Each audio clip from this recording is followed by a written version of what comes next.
15 লাখ টাকায় কোরবানির ছাগল কিনে সামাজিক মাধ্যমে ভাইরাল হয়েছেন মুশফিকুর রহমান ইফাত নামের যুবক। নেটিজেনদের মতে তিনি জাতীয় রাজস্ব বোর্ডের উচ্চপদস্থ কর্মকর্তা ডক্টর মতিউর রহমানের ছেলে।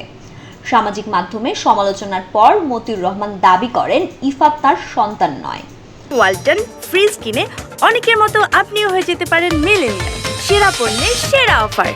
তবে তার এই বক্তব্য মিথ্যে দাবি করে নতুন তথ্য দিয়েছেন ফেনী 2 আসনের সংসদ সদস্য নিজামুদ্দিন হাজারী।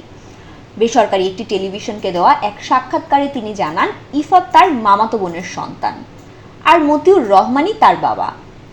নিজাম হাজারী বলেন ইফাত এনবিআর সদস্য মতিউর রহমানের দ্বিতীয় পক্ষের ছেলে।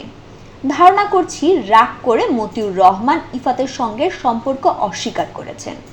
এ ব্যাপারে মতিউর রহমানের বক্তব্য জানতে বেশ কয়েকবার চেষ্টা করা হয়।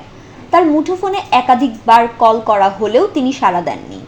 অন্যদিকে হোয়াটসঅ্যাপেও তাকে খুদে বার্তা পাঠানো হয়েছে। ইফাতের ছাগল কেনার গল্প যখন ফেসবুকে হইচই ফেলেছে, ঠিক তখনই মতিউর রহমানের মেয়ে ফারজানা রহমান ইপসিতার গাড়ি বিলাসিতার ছবিও সামনে চলে আসে। মতিউর রহমানের প্রথম পক্ষের সন্তান ইপসিতা থাকেন কানাডায়। সেখানে বিলাসবহুল গাড়ি ব্যবহার করেন তিনি। এমন কিছু ছবি সামাজিক যোগাযোগ মাধ্যমে ভাইরাল হয়েছে।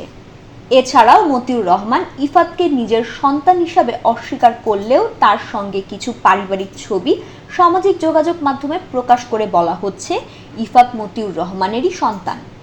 উল্লেখ্য, ঈদের আগে রাজধানীর সাদেক এগ্রো থেকে 15 লাখ টাকায় একটি ছাগল কিনেছিলেন মুশফিকুর রহমান ইফাত। কোরবানির জন্য ছাগলটি নিতে 1 লাখ টাকা অগ্রিমও দিয়েছিলেন। পরে সামাজিক যোগাযোগ মাধ্যমে ব্যাপক সমালোচনা শুরু হওয়ায় তিনি আর ছাগলটি নিতে যাননি।